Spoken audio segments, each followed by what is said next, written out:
You're watching ABC4 News with Emily Flores, Glenn Mills, and Alana Brophy.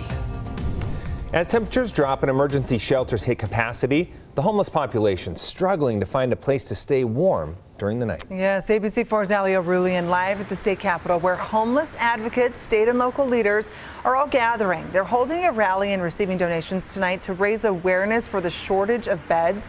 Allie, what challenges are people facing? Well, Emily, Glenn, we've been seeing temperatures this week and last week hitting below freezing and even sub 20 at night. And for those without shelter to get warm, those conditions can be deadly.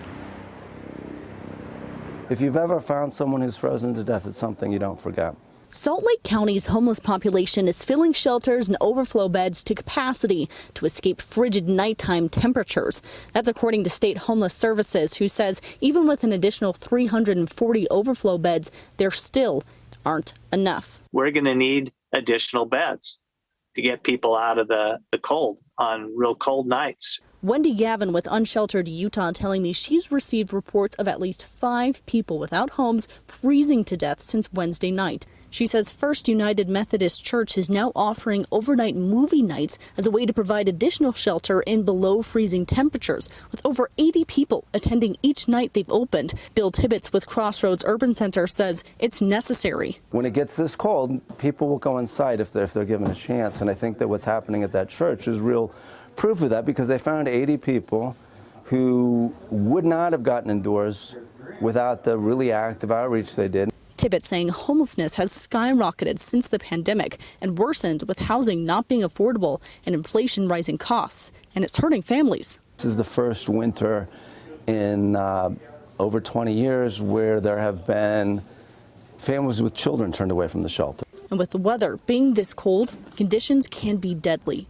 It's life-threatening when adults are turned away from the shelter. Salt Lake City currently has a moratorium preventing new homeless resource centers from being built, but advocates say whether more are built in Salt Lake or in other cities, we simply don't have enough resources. It's obvious that, we could use more right now. The rally and donation drives happening tonight here at the Capitol at 6. And if you want more information on resources, whether you're struggling or you know someone who is struggling, you can call 801-990-9999. Reporting live in Salt Lake City, I'm Alana Brophy, ABC4 News. Allie, thank you. In a weather alert tonight, the Department of Environmental Quality says breathing the air in the valley could pose a threat to sensitive groups today through Wednesday.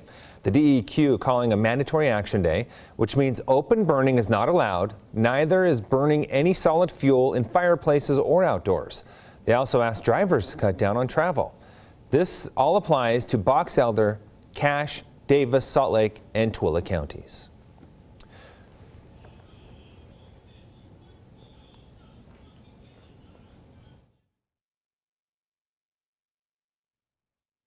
All right, now we are going to turn to our weather forecast tonight, get more on that air quality, which really came in quick. Yes, indeed. Alana, what's the latest? Well, it's set up over the weekend. We're starting off this holiday week with haze and smog in different northern Utah valleys, and we start in Cache Valley where it's cold. And yes, it kind of looks, as you look towards the mountains, you can see that smog. Battling bad air. It's something we've been doing for the last couple of days and something we'll continue to do. We're also dealing with really cold conditions, frigid air with overnight lows that are going to be dropping yet again. And even into tomorrow. Right now, it's freezing in Cache Valley. We're already down to the single digits, and we've stayed there for much of the day. Hazy conditions definitely holding steady, and we do have another storm system that is going to roll through, so hopefully that will get rid of that smog and haze, and we're going to look at the long range here. So as you make your travel plans, making it through this week, you know what to expect. Increasing cloud cover. Live look from Alta.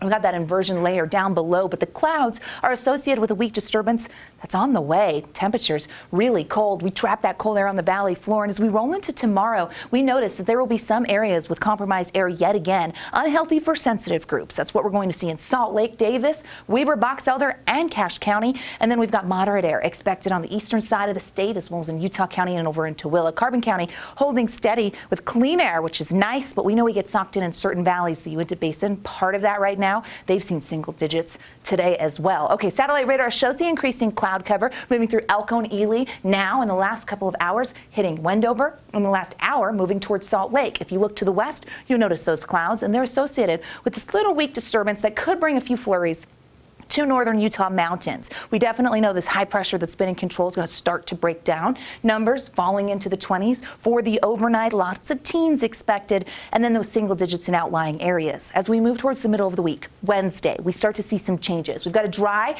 northwesterly flow tonight. Getting through Tuesday, we just see a mix of clouds. By late Tuesday, here we are at midnight, we start to see the model bringing in the potential for some light accumulation. Yep, this is the first of our little systems that comes through. Now, as you watch the clock in the corner of your screen, you're going to watch as that moisture fills in. Here we are at 7 a.m. Cache Valley, Logan, Ogden, Kaysville, all the way down to Draper has the potential east of I-15 to see some light snow. The northern mountains definitely will be dealing with it. We're going to see a quick burst associated with a cold front that comes through.